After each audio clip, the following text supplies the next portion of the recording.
안녕하세요. 재정회계법인 이병섭 회계사입니다. 오늘은 서울경제신문 19회차 비상장 주식 양도된 추가세금 낼 수 있음에 대한 기구에 대해 설명드리도록 하겠습니다. 저도 실무를 하면서 회사 사장님들로부터 이제 비상장 주식 평가 의뢰를 많이 받게 되는데요. 어떤 상황인지 웹툰으로 한번 살펴보도록 하겠습니다. 신 팀장, 우리 회사 주당 가격이 얼마나 되는가? 사장님, 액면은 500원인데 평가액은 약 7,000원 정도로 예상합니다. 그렇게나 높아? 7,000원에 거래된 적이 없는데 어떻게 형성된 건가? 상증법상 보충적 평가 방법으로 평가하였습니다. 근데 저번에 주주 김씨가 주당 1,000원에 양수도 했는데 세무서로부터 연락을 받았다고 그러네. 네, 우리 회사 주가가 7,000원인데 1,000원에 저가 양도한 이유를 소명 요청한 것입니다. 내가 양도세만 제대로 신고하면 되는 건 아닌가? 저가로 취득한 양수인은 이익을 보아 증여세가 과세된다고 합니다. 정리해보자면 이제 액면가액 500원인 회사 주식이 상증세법 평가 시에 7,000원으로 평가되고 평가가액보다 낮은 저가 양도 시에 양수인에게 증여세가 과세됨을 알 수 있습니다. 서울경제신문 기사로 더 자세하게 알아보겠습니다. 비상장 주식은 매일 시가가 형성되는 상장 주식과 달리 거래량이 많지 않아 시가를 선정하기가 쉽지 않다. 일반적으로 비상장 주식 중소기업은 규모가 작다는 이유로 주식을 액면가액의 양수도 신고하는 사례가 많다. 이 상장 주식 같은 경우에는 평가 기준일 전 2개월 그리고 후 2개월 총 4개월간 종가 평균으로 평가를 하게 됩니다. 하지만 비상장 중소기업은 이제 규모가 작기 때문에 그 거래되는 주식이 거의 없는 경우가 많으므로 이제 일반적으로 액면가액의 양수도 신고하는 사례가 많습니다. 이 경우 과세관청이 저가 양수도 거래에 대한 해명을 요구할 가능성이 크며 양수인에게는 증여세 그리고 양도인에게는 양도소득세가 추가 과세됨을 알 수 있다. 특히 매년 순이익이 발생해 이익이익금이 높은 기업이라면 유념해야 한다. 앞선 웹툰 사례에 적용을 해보면은 이제 상증세법 평가 가액이 7,000원이지만 액면 가액 500원으로 신고한다는 의미이고요. 그리고 이제 과세관청은 이제 시가와 액면 가액의 차이 6,500원에 대해서 해명을 요구할 가능성이 되게 높다는 의미입니다. 또한 그리고 양도인에게 이제 양수인에게 증여세가 부과됨에 추가로 이제 양도인에게 양도소득세가 추가로 과세될 수 있습니다. 일단은 증여세와 양도세 저가 양도했을 경우 어떻게 과세가 되는지 제가 칠판에 적어서 설명드리도록 하겠습니다.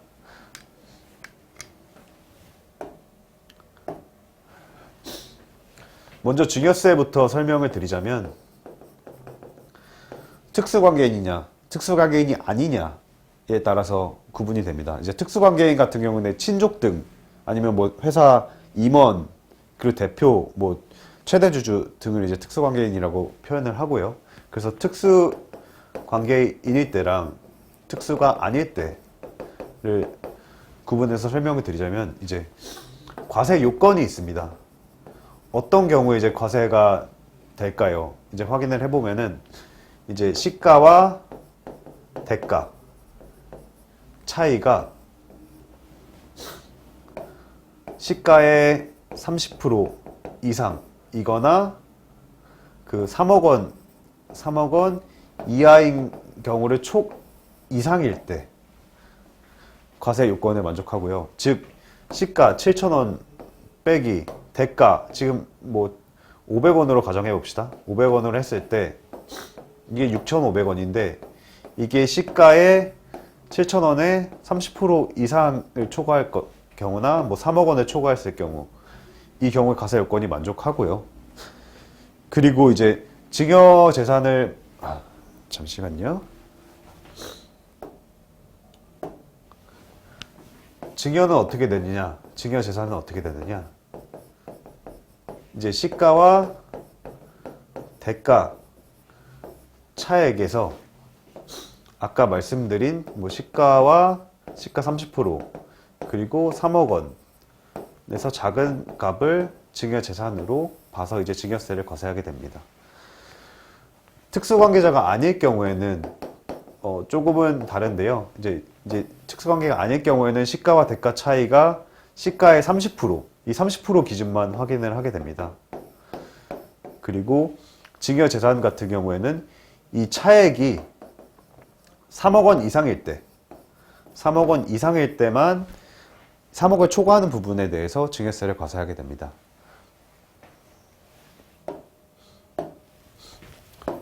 두 번째로 이제 양도소득세를 말씀드리자면, 이제 아까 전에 말씀드린 증여세는 양수인의 입장입니다.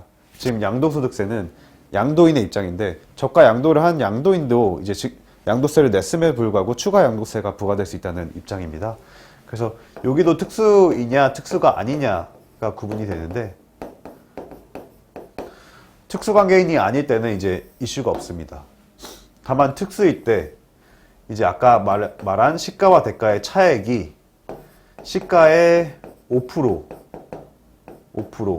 혹은 3억 원 이상일 경우에는 이 차액 부분을 다 무시하고 최초 이제 전액 다 과세를 이제 시가의 양도였다고 보고 이제 과세를 하게 됩니다. 즉 저희가 만약에 취득가가 500원이었고 1,000원의 양도를 했다고 했을 때 이 시가가 7,000원이면은 이제 애초에는 이제 1,000원에서 500원을 차감한 500원만큼 이제 양도세를 신고를 했다면은 이제 이 부당행 계산 부인의 케이스 경우에는 7,000원에서 이제 500원을 뺀 6,500원에 대해서 양도세를 다시 부과가 되는 케이스라서 이제 양도한 사람들 입장에서도 세금이 많이 과세될 수 있습니다. 그러나 이제 비상장 기업 같은 경우에는 이제 매매 사례 가액이 있으면은 그 거래 가액을 주식의 시가로 평가해서 이제 특정한 요건을 만족하는 경우에는 이제 매매 사례를 시가로 보는 케이스가 있습니다. 첫째는 이제 특수관계인이 아닌 제3자 간에 거래해야 됩니다. 즉 이제 법인의 뭐 최대 주주가 아니고 뭐 임원이 아닌 일반적인 제3자와 거래를 해야지 이제 일반적인 거래로 인정을 해서 그 거래를 인정하겠다는 입장이고요. 둘째로는 이제 액면가액 합계액이 3억 원 이상 그리고 총 발행 주식수 1% 이상이어야지 인정을 하게 됩니다. 이 두 가지 요건을 다 만족해야 되고 이 두 번째 요건은 이제 한 주만 거래되더라도 시가로 보느냐 아닙니다. 이제 액면가액 합계액이 일정 수의 이제 발행 수에 어느 정도 일정 수량이 거래가 돼야지만 시가로 본다는 의미입니다. 그래서 만약에 이렇게 매매 사례 가액이 있으면은 인정이 되겠지만 매매 사례 가액이 없을 경우에는 이제 아까 말씀드린 보충적 평가 방법을 적용을 하게 되는데요. 일반적인 법인 같은 경우에는 1주당 순손익 가치와 순자산 가치를 3대 2의 비율로 가중평균에 해서 계산을 하고 토지, 건물 등 이제 부동산 과다법인이라고 하는데 총 재산 가액에서 부동산 가액이 50% 이상인 부동산 과다 보유 법인은 이 아까 3대 2의 비율을 서로 이제 바꿔서 2대 3의 비율로 가중평균해서 계산을 하게 됩니다. 또 이제 순자산 가치가 80%보다 낮다면 이제 순자산 가치 80%에 해당하는 가액을 적용하고요. 그리고 한 가지 케이스가 더 있는데요. 이제 순자산 가치로만 평가하는 케이스가 있습니다. 첫 번째로는 이제 청산하게 되는 경우는 이제 순손익이 없으니까 순자산 가치로만 평가를 하게 되고요. 이제 뭐 개시 전 그리고 3년 미만 이제 사업을 개시 전 법인을 평가해야 되는 경우 그리고 3년 미만의 이제 사업 활동을 영위한 법인 같은 경우에는 이제 충분한 과세소득이 형성될 수 있다는 그런 기간이 없기 때문에 순자산 가치로만 평가하게 됩니다. 그리고 또한 이제 3년 연속으로 이제 결손금이 발생하는 법인 같은 경우에도 이제 순손익을 가치를 그러니까 없기 때문에 순자산 가치로만 평가를 하고요.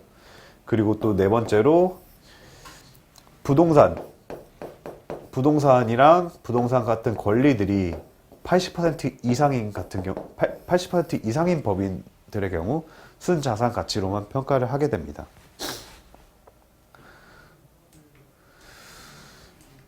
계속해서 순이익이 발생하는 기업이라면 사업을 영위할수록 기업 가치가 이제 증가하게 되는 게 일반적입니다. 그래서 양도 혹은 증여 계획이 있으시다면은 그 평가 금액이 계속 증가한다는 것을 이해하시고 이제 미리 고려를 해서 계획을 세우시는 게 좋을 것 같습니다. 추가적인 문의 사항이 있으시면은 저희 재정회계법인 홈페이지에 문의를 주시거나 전화를 주셔도 괜찮습니다. 이상으로 마치겠습니다. 감사합니다.